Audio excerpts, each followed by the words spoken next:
The other day, I recorded some drums in a basement, and let's just say I ran into some issues. Okay, so, problem. Chris, how uncomfortable does this make you? Yeah, it makes me quite uncomfortable. But this is how they turned out.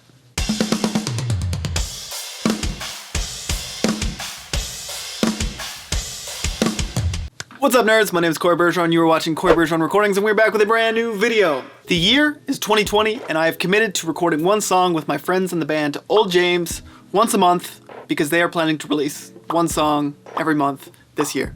They are very good friends of mine, and they are also very talented at their respective instruments, so it makes recording a pleasure, as well as we have our recording process down to a science, and it's very efficient, which is also very cool. Now, normally we record drums at Pebble Studios, but with COVID-19 being a thing, the studio is not available. So we brainstormed some ideas, and we realized the only way we could do this was if we recorded the drums in the basement of the drummer where the band jams. Where are we recording it? In Mom's basement, where all great businesses are developed. So I washed my hands, I packed up all of my recording gear, put it in the van, and I went to their jam room to record some drums.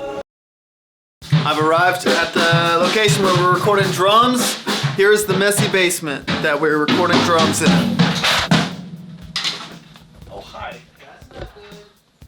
Hello.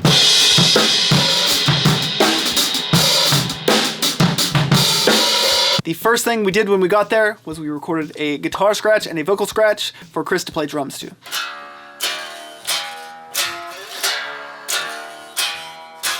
Can you take me higher? From there, I started miking up the drum kit, and that's when I realized we have a problem. Okay, so, problem. I just realized that the Scarlett 18i20 only has 8 preamps in it. In the past, I've had Chris record drums in his basement, but he only has access to the 8 preamps, so it's been kind of limited on the cymbal recording. You kind of have to capture like 6 cymbals with a stereo overhead, which is not ideal.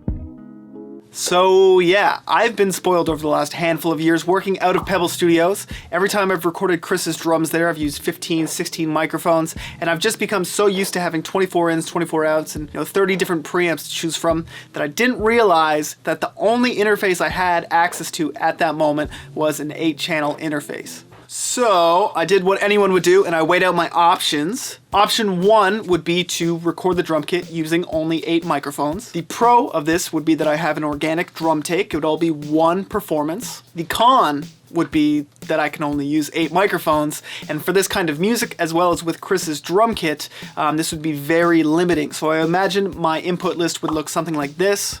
And that would mean I wouldn't have a snare bottom microphone, and I would have a stereo pair of overheads doing all the work to capture the full drum kit and all of the cymbals, and I would prefer to close mic each cymbal so I have complete control of where they sit volume-wise and panning-wise in the mix. So that leads us to option 2, which would be to record 2 different performances. On the first one, I would just be recording the shells, the kick, snare, and toms, and then on the second performance, I would be recording all of the cymbals. The pro of this would be that I can mic up every single element of the drum kit and then have complete control of where everything sits in the mix. The con would be that it's 2 performances and I would have to do a lot of editing to kind of get them to work together. Option 2 can only work if Chris plays the exact same drum performance when he's doing the shell take and the cymbal take, or else it can easily and very quickly turn into a disaster. So I chose option 2.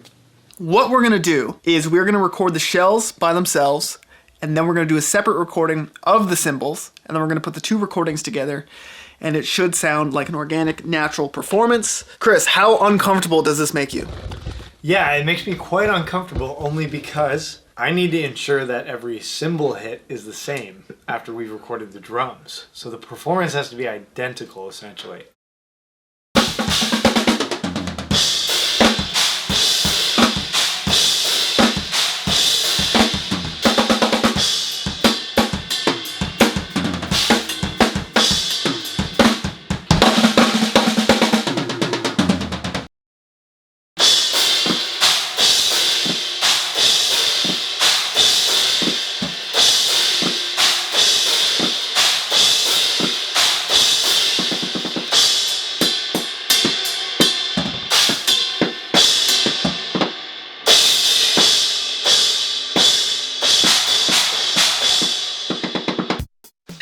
drums, folks. Yeah. They're the cymbals, I should say. Just like AC/DC did it. So here is my thought process and how I went about doing it. I recorded the shells first. I recorded the kick, the snare, and the toms. While recording the shells, Chris actually played the cymbals, because if I made him not play the cymbals, it would fundamentally change the way he plays drums, and I'm not trying to ruin his performance. The small trade-off of having some cymbal bleed in the kick, snare, and tom mics isn't a big deal because I'm going to be gating them super hard in post. And then I recorded the cymbals. Now what I did for that recording is I put t-shirts all over the snare and toms so you could hit them, but they didn't make a ton of sound. They were very dampened and muffled. As well as I got him to tap his foot beside the kick pedal instead of using the kick pedal so he could keep rhythm without throwing off his groove. So I took the files back home, I did a healthy amount of clicking around, and this is the outcome.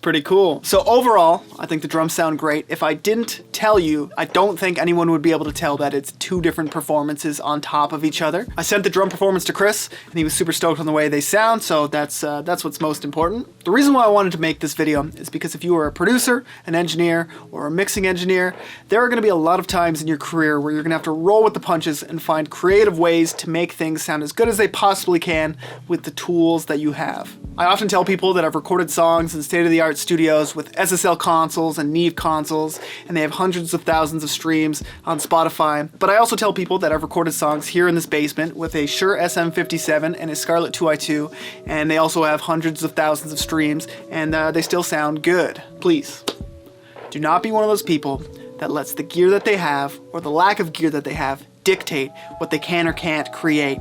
Keep being creative with the tools that you have. Don't be afraid to try a different recording technique, even if you read online it's not the right thing to do.